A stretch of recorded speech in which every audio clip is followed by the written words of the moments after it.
Поради тези думи пак възникна раздор между юдеите. Мнозина от тях казваха: бяс има и луте, защо го слушате? Други казваха: тези думи не са на човек, хванат от бяс. Може ли бяс да отваря очи на слепи? И настъпи в Иерусалим празник на освещението на храма. Беше зима и Исус ходеше в Соломоновия трем на храма. Тогава юдеите го заобиколиха и му казаха: до кога ще ни държиш в съмнение? Ако си ти помазаника, кажи ни ясно. Исус им отговори: казах ви и не вярвате. Делата, които върша в името на моя Отец, те свидетелстват за мене, но вие не вярвате, защото не сте от моите овце. Моите овце слушат гласът ми, и аз ги познавам, и те ме следват, и аз им давам вечен живот, и те никога няма да загинат, и никой няма да ги грабне от ръката ми. Отец ми, който ми ги даде, е по-велик от всички, и никой не може да ги грабне от ръката на Отец. Аз и Отец едно сме. Юдеите пак взеха камъни, за да го убият. Исус им отговори: много добри дела ви показах от Отец. За кое от тези дела искате да ме убиете с камъни?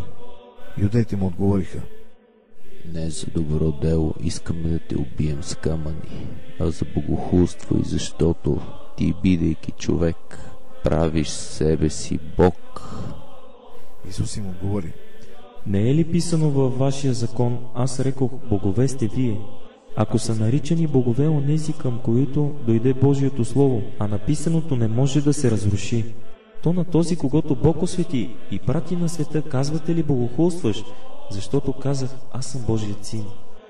Ако не върша делата на моя Отец, не ми вярвайте, но ако ги върша, въпреки че не ми вярвате, вярвайте на делата, за да познаете и разберете, че Отец е в мене и аз в Отец. Пак искаха да го хванат, но той избяга от ръцете им.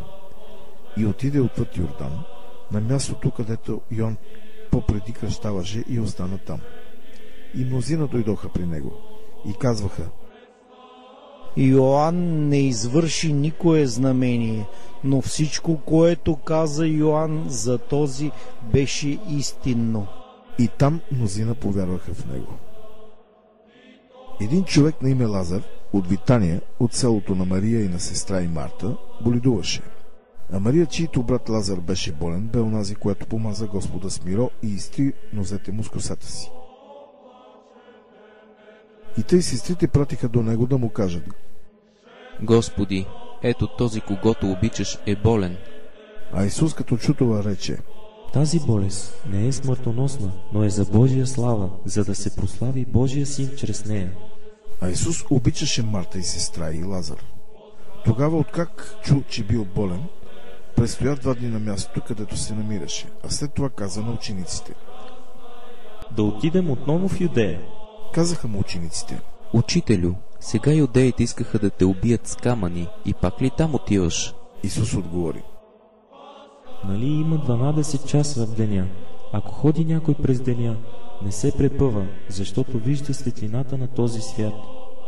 Но ако ходи някой през нощта, препъва се, защото светлината не е в него. Това изговори и после им каза: нашият приятел Лазар заспа, но аз отивам да го събудя.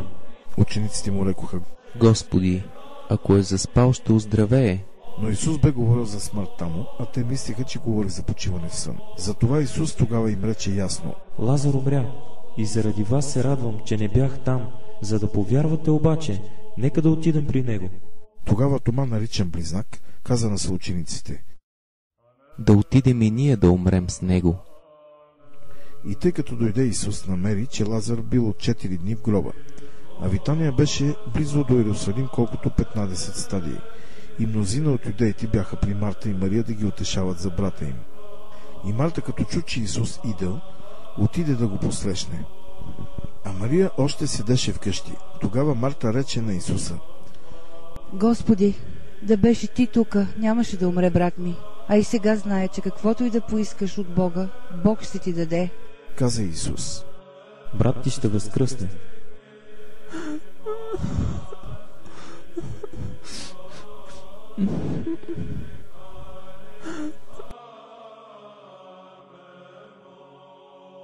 Каза му Марта. Зная, че ще възкръсне с възкресението на последния ден. Исус й рече. Аз съм възкресението и животът. Който вярва в мене, ако и да умре, ще живее. И всеки, който е жив и вярва в мене, никога няма да умре. Вярваш ли това? Казва му. Да, Господи, вярвам, че Ти си помазаникът, Божият син, който трябваше да дойде на света. И като рече това, отиде да повика с кришом сестра си Мария, казвайки. Учителят е дошъл и те вика. И тя, щом чу това, стана бързо и отиде при него. Исус още не беше дошъл в селото, а беше на мястото, където го посрещна Марта. А юдеите, които бяха с нея вкъщи и я утешаваха, като видяха, че Мария стана бързо и излезе, отидоха подире й, като мислеха, че отива на гроба да плаче там. И тъй Мария, като дойде там, където беше Исус и го видя, падна пред нозете му и каза му. Господи, да беше Ти тука, нямаше да умре брат ми. Исус, като я видя, че плаче, и юдеите, които я придружаваха, че плачат, разтъжи се в духа си и се смути и рече. Къде го положихте? Казват му. Господи, ела и виж.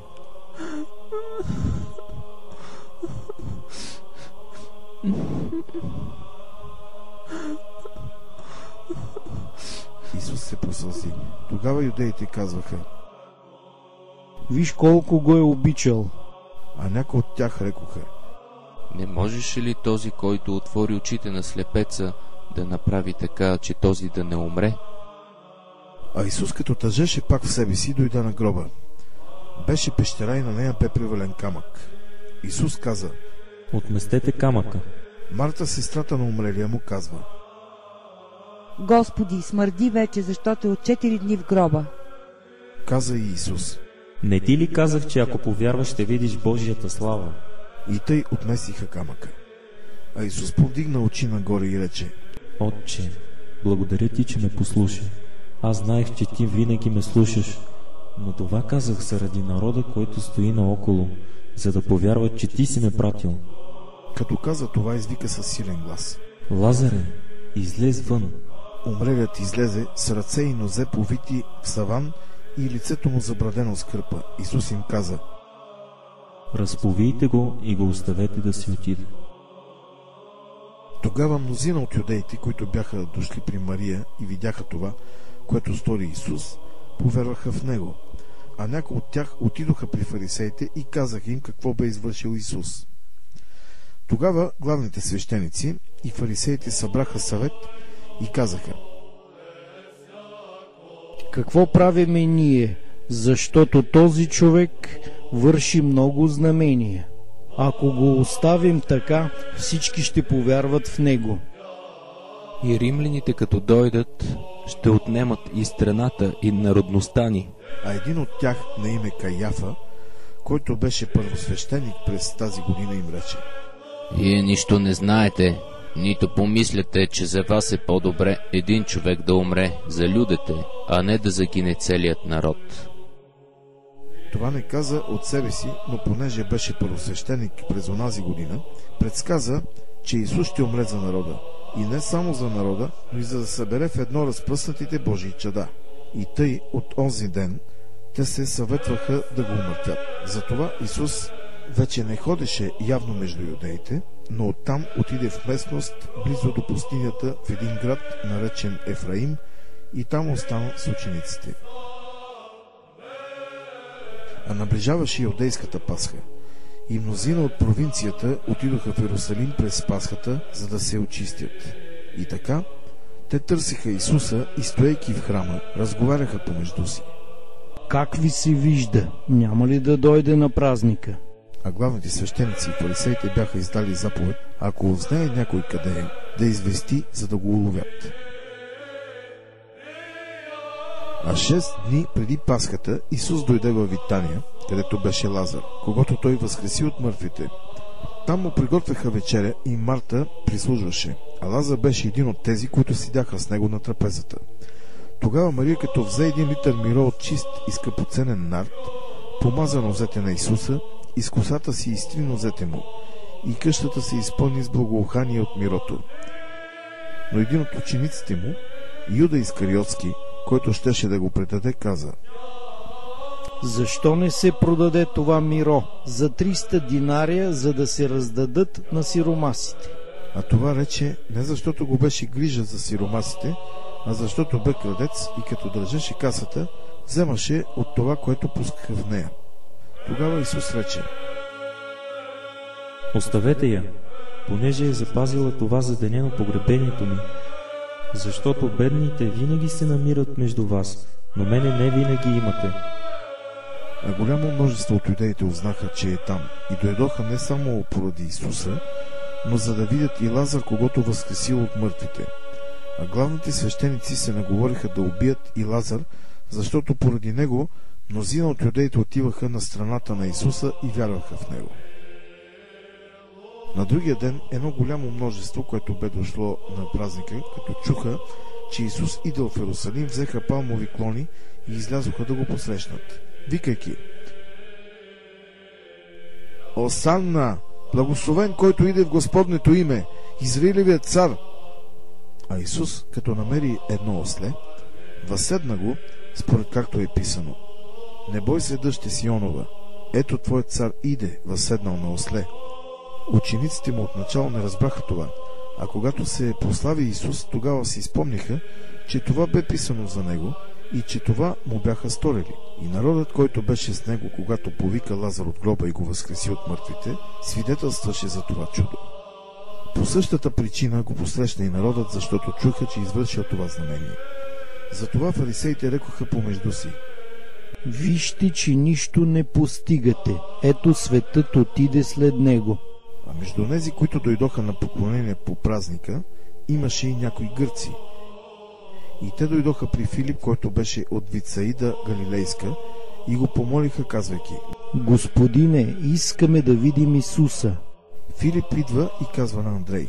Андрей и Филип пък казват на Исуса. А Исус в отговор им казва: Дойде часът да се прослави човешкият син.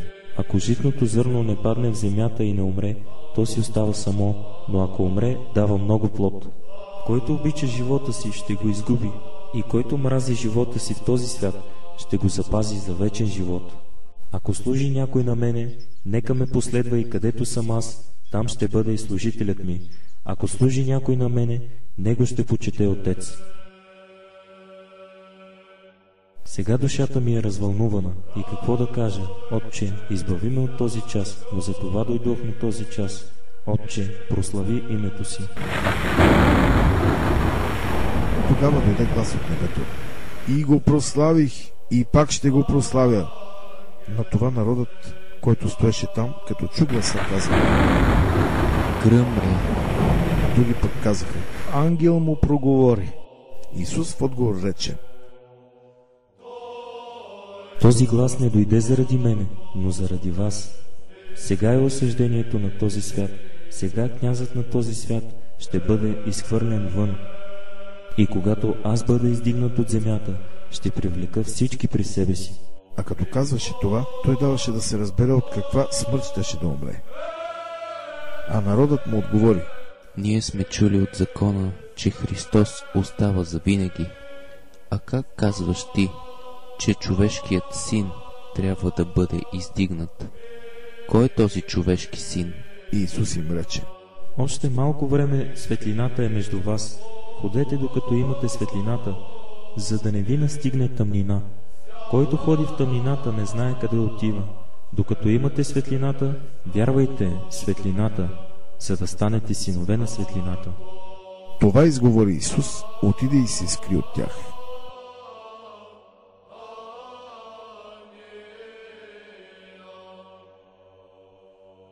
Но ако и да бе извършил толкова знамения пред тях, те пак не вярваха в него, за да се изпълни казаното от пророк Исаия, който рече: Господи, кой от нас е повярвал на това, което сме чули?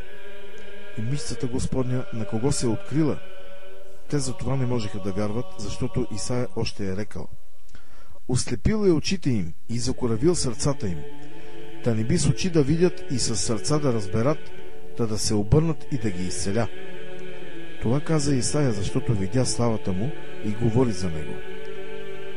Но пак мнозина и от първенците повярваха в него, но поради фарисеите не го изповядаха, за да не бъдат отлъчени от синагогата, защото обикнаха похвалата от човеците повече от похвалата от Бога. А Исус извика и рече: който вярва в мене, не вярва в мене, но в този, който ме е пратил. И който гледа мене, гледа този, който ме е пратил. Аз дойдох като светлина на света, та всеки, който вярва в мене, да не остане в тъмнина.